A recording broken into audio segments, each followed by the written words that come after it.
Hey, welcome back to the C-Town Podcast, where I invite on Seattle area business owners, entrepreneurs, and community personalities to share their stories. Today's guest is Caleb Quick, a good friend of mine and owner of the West Seattle-based remodeling company Restored Design and Remodel.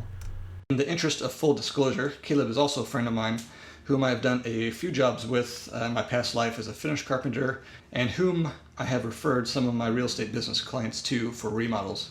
So, welcome, Caleb. Thank you for being on here. Good morning. Welcome to my small office in the backyard of my West Seattle house. So I am owner of Restored Design and Remodel, and I have a wife who's also an interior designer and 3 little kids who also think they're interior designers. And we love West Seattle. Been here for about 10 years. Plan on staying here for the rest of our lives, we hope. And I run a high-end remodeling company, custom additions, kitchens, baths. It's a niche that we love, that I've done for most of my life, and I'm pretty excited that it's a business now. How did you get into remodeling and carpentry, and what's kind of that progression? Yeah, that's a good question. I mean, you always look back on your life and wonder, how the heck did I get here? For me, carpentry was always a side business, I guess, to be honest. It was a summertime job, building homes, working with a buddy of mine. His dad owned a construction company, and we started digging holes, moving lumber piles, and eventually got to start framing and doing some, more carpentry-related things. It was around then that I realized I absolutely loved it. The physical work was awesome. I love the mathematics, the geometry behind it, and eventually got into a remodel, which was a lot different than a new construction custom home. A remodel came with a set of challenges that I had never tackled before. Old homes, they don't play by the same rules. They're leaning in certain directions. They're out of square, out of plumb. And, it seemed an impossible feat. And the guy I was working with was a tremendous remodel carpenter. And it was right then and there I decided this is what I want to do. The challenge was greater, and I absolutely loved it. And anyways, through that, I was in college and continued to work my way as a carpenter, just basically making ends meet. And my wife and I married and lived up in Bellingham, and then we moved back to Seattle. And I got a job as a lead carpenter locally for another company. And my wife was pregnant with our first, and then the economy crashed. 2008 happened. And I was stuck between having to make some hard decisions, and like many guys at that time, I decided to go out on my own. And really the worst time to start a business, 2008. But what else were we going to do? And so I was doing everything I could. And there's a lot of broken fences that I mended around West Seattle in 2008. Let's put it that way. And brought on a buddy of mine, close friend of mine, Ryan, who also came from that prior company. And, we kind of hit the ground running. And before I knew it, 2 years later, I had a company. I had multiple employees and had to make some hard decisions again about whether I was going to remain in the field as a carpenter or become basically a guy in an office running spreadsheets. And that was a transition point, and very difficult at the time. But I couldn't be more thankful that I made that transition now, 6 years later from that date, 8 years later from starting the company. So that's kind of a background on how I got into the business. I think my wife and I's old joke was I went to college to become a teacher. I was a math guy, so I was going into demography and sociology. And so I went to get my teaching degree, and just before I started teaching school, I decided, why don't I take 1 year off, go make a little money as a carpenter, and then I'll get back into teaching school, and we'll go right back on our career path. And so that's how it starts, right? It's a slippery slope. Yeah, and here I am. Yeah. So any day now, I'm going back into teaching school. Any day. Yeah. So there you go. You kind of alluded to it. You guys do high-end remodeling. What would you say kind of your niche, your specialty, and what? Yeah. And I think the word high-end is thrown around a lot, and I probably use it too much. I think it is distinguishing. It's a distinguish between probably what is another common remodel, which might be a flip or an investment property. And so that's not what we do, and not for any other reason, but I think we price ourselves out of that arena. And so we price ourselves into an arena of a kind of remodel where people want to stay in this house long term. And so it's not generally short-term remodels. And so the investment that is made is more of an emotional investment. It's not common that somebody would spend $60,000 to $90,000 on a kitchen, for example, if they planned on selling that home in 2 years. Sure. I would also tell them that would not be a great investment. However, if this is a home and a property that they see themselves in for 15 years or more, then the investment's not a financial one as much as it is, a quality of life investment. So that's the kind of remodels we do, and therefore that puts us into a category of, a master bath, a full-scale kitchen, and especially as of recent, it's been full-scale additions. We've definitely seen a rise in those, and it could be two different things. The growth in our company allows us to take on those projects simultaneous. The economy is getting better, and so there are more loans available. People are more interested in taking equity out of their homes and doing larger scale additions. Those have become more frequent. So at this point, additions have actually become more our niche than kitchens and then baths. Sure. In that order. Sure. Now there's obviously a number of other companies out there in Seattle that do remodels, some for flips, some kind of the same, categories what you guys go for. Sure. How do you guys kind of differentiate yourselves, as far as others in the industry in this area? That is a tough question. I mean, that's the $1 million question. One of the fundamental principles to our business, my business, and the way we run it is the process, and not just the product. And what I mean by that is emphasis put on the final product is good, the outcome. Everybody loves the before and after picture. I'm always interested, though, we should have a middle picture, the during picture. And I'm interested in how people's emotional experience is during this remodel. If you've never been through a full-scale remodel, you might not know the effect emotionally that it has on you, your marriage potentially, your children, your animal. There are people in and out of your house for 4 to 6 to 9 months of your life, and that is a major burden. And so the process has become very important. The process being the order of events and how it goes for each client. So some specifics to that I hope differentiate us would be essentially a long design process prior to ever engaging into that project. For some people, it's almost drudgery, but we want to make sure that we get through as much as we possibly can prior to ever putting a hole in your house. And then we've established a good design and we move into the actual project. Well, throughout the project, weekly or every other week, we provide online calendars which show you what to expect, what's coming next. We provide budget updates to show you exactly where we are. A remodel is a kind of project that you do as much predicting as you can, but still there are things that you cannot foresee. And so it's important that we keep everybody on the same page where we're at. Sure. One of the early on mistakes I made as a young contractor was, not giving people enough information to make good decisions when we were in the middle of it. And we've definitely changed that, and it's been very helpful. And so that process of taking people through it and giving them predictability of what's going to come next, so they have a sense of your water is going to be shut off, not tomorrow, but in 2 weeks. Or you're not going to want to be here in 4 weeks from this date because we're going to be, spraying insulation or something, and you're not going to want to have your animals here. That part of the process to me is invaluable. That's what makes people's experience better.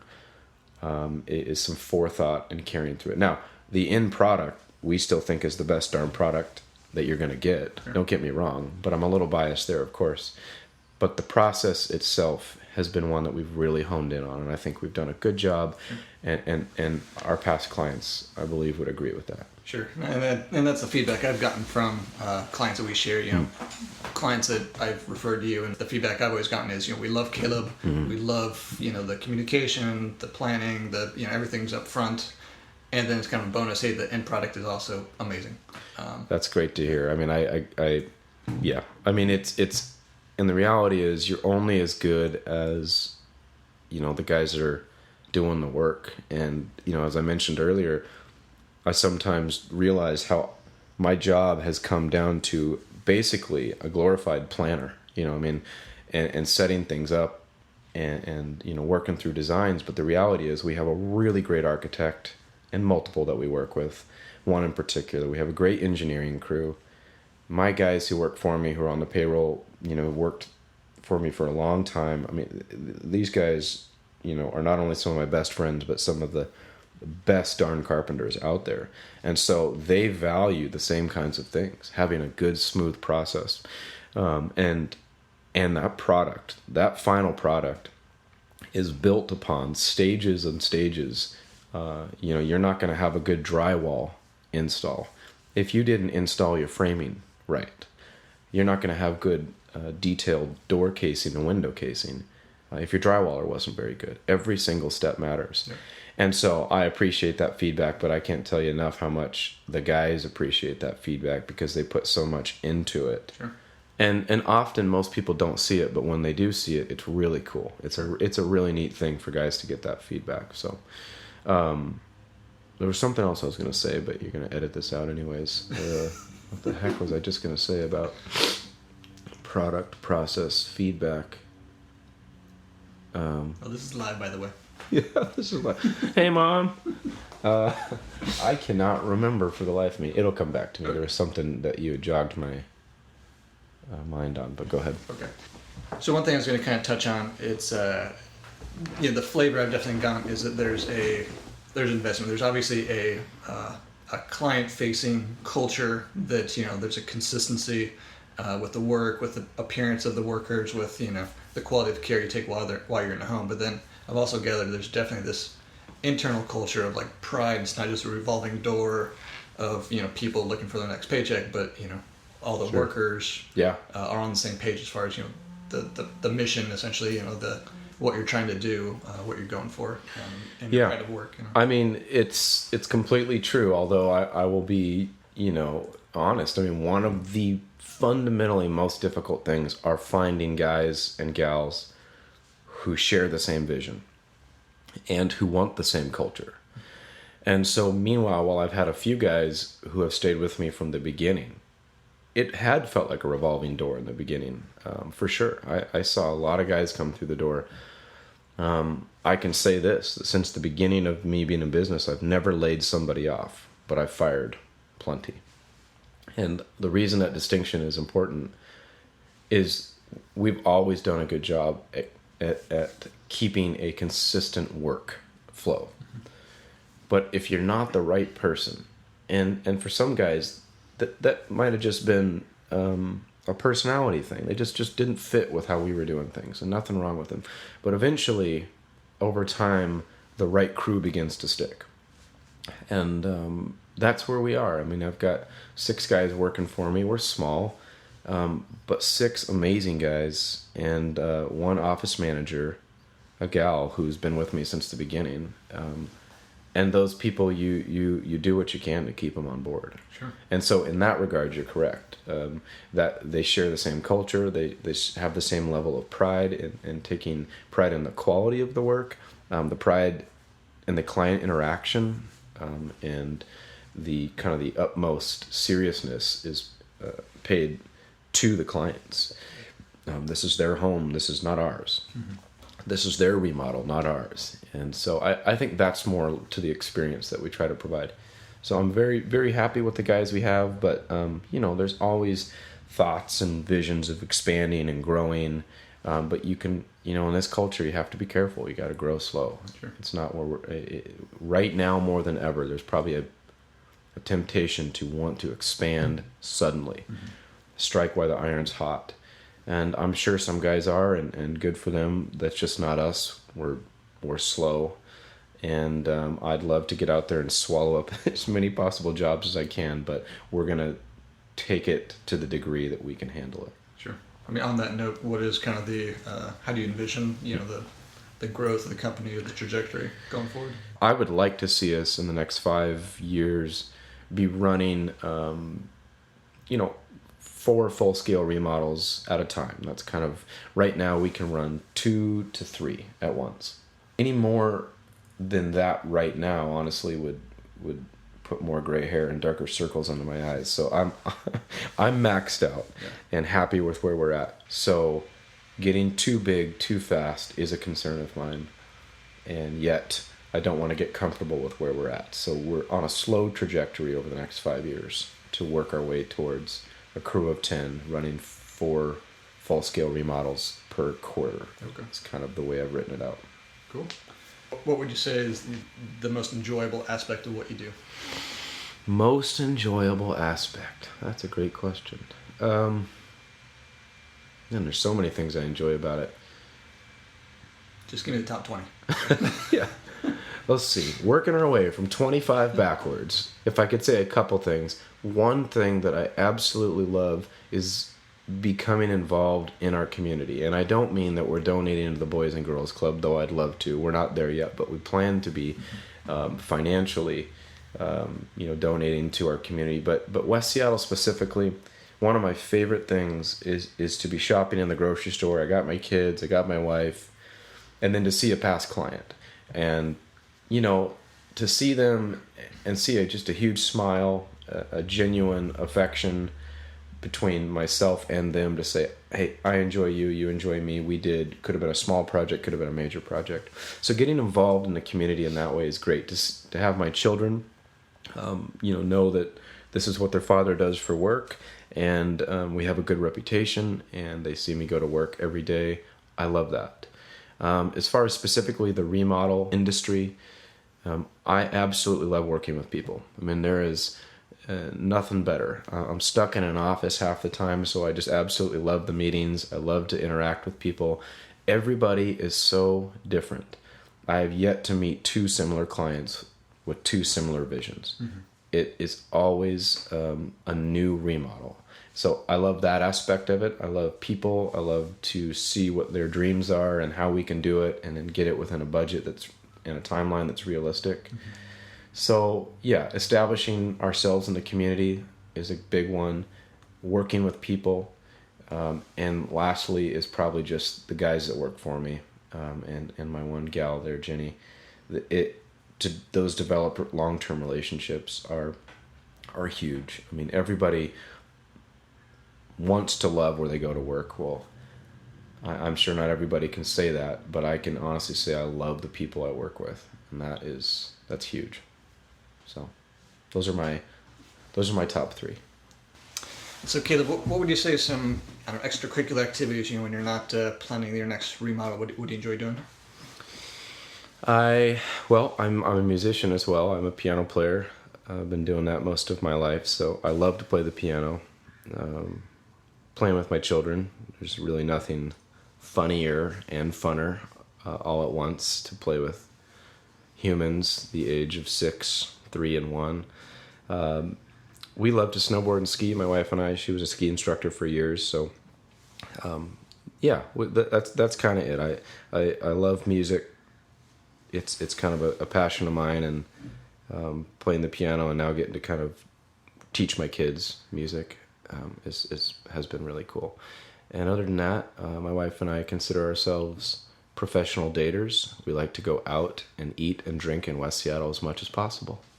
There you go. Yeah, it's good stuff. Well, we'll look forward to you becoming less busy with work so that you can start teaching our kid how to play piano. Yeah, there you go. Well, Caleb, thanks for your time today. I mean, even as a friend, I learned some stuff during the interview. So yeah, hopefully the audience finds it enjoyable as well. If people want to get a hold of you, or have more questions about a remodel project or what you do, how would they get a hold of you? Yeah, best way is probably email. Will you post our email to this? If not, I can say it. Best email is my first name, Caleb, CALEB, at our website, restoredremodel.com, RESTORED.com. And Christian, when do we turn this microphone around on you? Hopefully never. I don't really like being in front of the microphone. Yeah. No? Oh, yeah. I think we'd love to hear about you. So, good. All right. Thanks, Christian. Well, that wraps up this week's podcast. Don't forget to subscribe to the C-Town podcast on iTunes, and if you like what you're hearing, leave me a review and share with your friends. And if you have any suggestions or feedback for me, you can email me at christianharris@ctown.com. That's c-town.com.